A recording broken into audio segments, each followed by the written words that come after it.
संभल में सनातन का प्राचीन इतिहास मिल रहा है और स्कंद पुराण में भी संभल के पौराणिकता का जिक्र है। अब योगी सरकार संभल को तीर्थ के रूप में सजाने संवारने की तैयारी कर रही है और इसे तीर्थ के रूप में विकसित करने का भी मास्टर प्लान है। सवाल यह है कि क्या अब काशी और अयोध्या के बाद संभल में भी कॉरिडोर बनेगा? तीर्थराज संभल का प्राचीन मानचित्र है ये। त्रिभुज के आकार का ये मानचित्र संभल की पौराणिकता बताता है। एक तरफ चंद्रेश्वर महादेव, दूसरी तरफ भुवनेश्वर महादेव और तीसरी तरफ गोपालेश्वर महादेव के मंदिर से घिरा हुआ था। और इसी त्रिभुज के बीच में मौजूद था हरिहर मंदिर, जहां अब शाही जामा मस्जिद है। मतलब संभल का कनेक्शन सिर्फ महादेव से ही नहीं बल्कि भगवान विष्णु से भी है। मान्यता है कि संभल में भगवान विष्णु के 10वें अवतार कल्कि का जन्म होगा। कल्कि और संभल के कनेक्शन का जिक्र श्रीमद् भागवत महापुराण में भी है। संभल ग्राम मुख्यस्य ब्राह्मणस्य महात्मनः भवने विष्णु यशसः कल्कि प्रादुर्भविष्यति। इसका मतलब है कि संभल गांव में विष्णु यश नाम के एक ब्राह्मण होंगे जो बड़े परोपकारी और धार्मिक होंगे। उस विष्णु भक्त ब्राह्मण के घर में ही कल्कि अवतार लेंगे। इसी संभल में कल्कि धाम से एक प्राचीन मंदिर भी है जिसे भव्य रूप देने की तैयारी हो रही है। दिखाना चाहूंगा, ये काफी प्राचीन मंदिर है। बताया जा रहा है 1000 वर्षों से भी पुराना ये प्राचीन मंदिर है जिसका जिक्र स्कंद पुराण में किया गया है। संभल की इसी पौराणिकता को देखते हुए अब योगी सरकार संभल के लिए बड़ी तैयारी कर रही है। संभल को सजाने संवारने के साथ साथ संभल को तीर्थराज के रूप में विकसित किया जाएगा। योगी सरकार ने संभल को उसकी प्राचीन धार्मिक पहचान वापस दिलाने के लिए पूरी टीम को काम पर लगा दिया है। अब तक काशी और अयोध्या का कायाकल्प हो चुका है। प्रयागराज में भव्य महाकुंभ की तैयारी हो रही है। अब सवाल है, क्या संभल तीर्थ में भी कॉरिडोर बनाया जाएगा? संभल की गली गली में सनातन के प्रमाण हैं। पिछले दिनों कई मंदिर और कुएं मिले हैं जो बरसों से छिपाए गए थे। संभल तीर्थ में कुल 68 तीर्थ और 19 कूप मौजूद हैं जो 24 कोस में फैले हुए हैं। कार्तिक के महीने में 24 कोस की परिक्रमा भी की जाती है। संभल महात्म्य में ये बात लिखी है कि जहाँ भगवान का कल्कि अवतार होगा, कल्कि भगवान अवतार लेंगे, वहाँ 68 तीर्थ होंगे, 19 कूप होंगे, मध्य में शिवलिंग होगा। जहाँ भगवान आएगा, आने से वहाँ अपने आप मंदिर प्रकट हो रहे हैं। तो ये तो मुझे लगता है चमत्कार जैसा है। संभल में मौजूद कदम का ये पेड़ संभल के वैदिक इतिहास का अहम हिस्सा माना जाता है, क्योंकि कार्बन डेटिंग से इस पेड़ की उम्र 5000 साल से भी ज्यादा आंकी गई। 5000 साल बाद इस पेड़ को गोपाल तीर्थ के नाम से जाना जाता है। मान्यता है कि भगवान श्री कृष्ण ने रुक्मिणी हरण के बाद उनके साथ इसी पेड़ के नीचे विश्राम किया था। संभल में कई स्थानों पर खुदाई के दौरान महाभारत काल के अस्त्र शस्त्र, मूर्तियां और तमाम वस्तुएं मिली हैं जो आज भी संग्रहालय में मौजूद हैं। योगी आदित्यनाथ संभल की पौराणिक विरासत लौटाने की कोशिश में हैं और अब उसका असर भी वहां पर दिख रहा है। संभल से राजू राज के साथ ब्यूरो रिपोर्ट, जी मीडिया।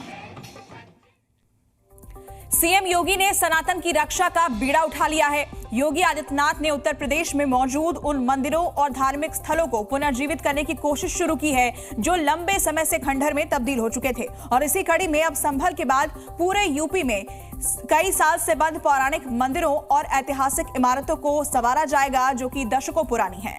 सनातन की रक्षा के योद्धा और करोड़ों हिंदुओं की आस्था के दूत मुख्यमंत्री योगी आदित्यनाथ ने प्रण लिया है यूपी की धार्मिक धरोहरों को संवारने का। उन्होंने ये सुनिश्चित करने का बीड़ा उठाया है कि यूपी में हर वो धार्मिक स्थल जो हिंदुओं की आस्था का केंद्र रहा है उन्हें पुनर्जीवित किया जाएगा। संभल के बाद अब पूरे यूपी में सालों से बंद पौराणिक मंदिर, ऐतिहासिक इमारतें जो 100 साल से भी ज्यादा पुरानी हैं, उन्हें संरक्षण करने का काम किया जाएगा। एएसआई के सर्वे में अभी तक जो धरोहरें मिली हैं, उनमें मंदिर, मठ और प्राचीन इमारतें शामिल हैं। लेकिन खास बात यह है कि इसमें सबसे ज्यादा संख्या उन मंदिरों की है जिनका जीर्णोद्धार किया जाना है। यूपी में पुराने मंदिर, मठ और धार्मिक धरोहर संरक्षित किए जाएंगे। यूपी की जो इमारतें 100 साल से ज्यादा पुरानी हैं वो संरक्षित होंगी। यूपी में एएसआई के सर्वे के दौरान 310 प्राचीन धरोहरें मिली हैं। इन 310 धरोहरों में मंदिर, मठ, प्राचीन इमारतें शामिल हैं। एएसआई के सर्वे के दौरान यूपी में 200 से ज्यादा पौराणिक मंदिर मिले हैं। अब यूपी का पर्यटन विभाग इन मंदिरों का जीर्णोद्धार करेगा। दरअसल योगी आदित्यनाथ ने पहले भी कई बार हिंदुओं के खिलाफ रची गई साजिशों को लेकर कट्टरपंथी ताकतों को डायरेक्ट चुनौती दी है। इसके साथ ही उन्होंने बार बार ये भी दोहराया है कि सनातन धर्म ही भारत का राष्ट्रीय धर्म है। दुनिया के अंदर अगर विश्व शांति की स्थापना करनी है तो यह सनातन धर्म ही उसको कर सकता है, केवल सनातन धर्म। और भारत के अंदर सनातन धर्म ही भारत का राष्ट्रीय धर्म है। योगी आदित्यनाथ ने यूपी की उन खंडहर इमारतों को पुनर्जीवित करने का संकल्प लिया है जो कभी हिंदुओं की आस्था का प्रतीक थी। पूरे यूपी में ऐसे मंदिरों की खोज की गई है जिनकी हालत बहुत खराब है। अब यूपी का पर्यटन विभाग इन मंदिरों को दुरुस्त करने का काम करेगा। अभी तक यूपी के 40 जिलों में सर्वे का काम किया गया है, जिसमें बुलंदशहर, मऊ, लखनऊ, चित्रकूट, हरदोई, बाराबंकी, आगरा, झांसी समेत कई जिले शामिल हैं। और इन सर्वे में जो भी अब तक सबसे महत्वपूर्ण मंदिर मिले हैं उसमें फतेहपुर का रसिक बिहारी मंदिर, मथुरा का सीताराम महल और बिठूर का वाल्मीकि आश्रम शामिल है।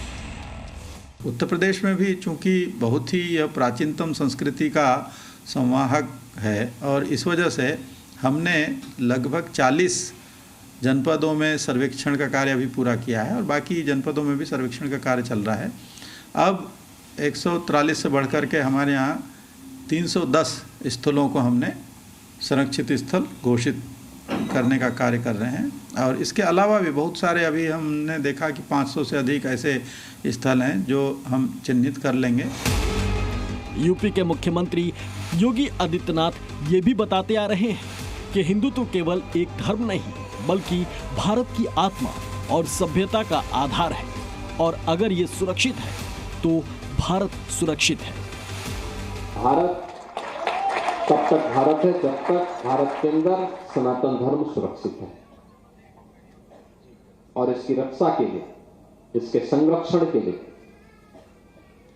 हम सबको मिलकर के कार्य करना होगा। जिन कारणों से देश को गुलाम होना पड़ा था, जिन कारणों से इस देश को गुलामी की बेड़ियों को जूझने के लिए, झेलने के लिए मजबूर होना पड़ा था, हमारे पवित्र धर्मस्थलों को अपमानित होना पड़ा था, वे फिर से न हो, ऐसी स्थिति पैदा हो, इसके लिए अभी से हर एक भारतवासी को तैयार होना होगा। योगी आदित्यनाथ ने जो धार्मिक एक्शन प्लान बनाया है उससे सनातन धर्म के स्थल तो फिर से जागृत होंगे, साथ ही हिंदुओं के आत्मसम्मान और गौरव को फिर से स्थापित किया जाएगा।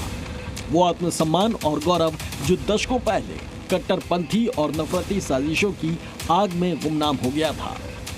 लखनऊ से प्रीति श्रीवास्तव के साथ ब्यूरो रिपोर्ट, जी मीडिया।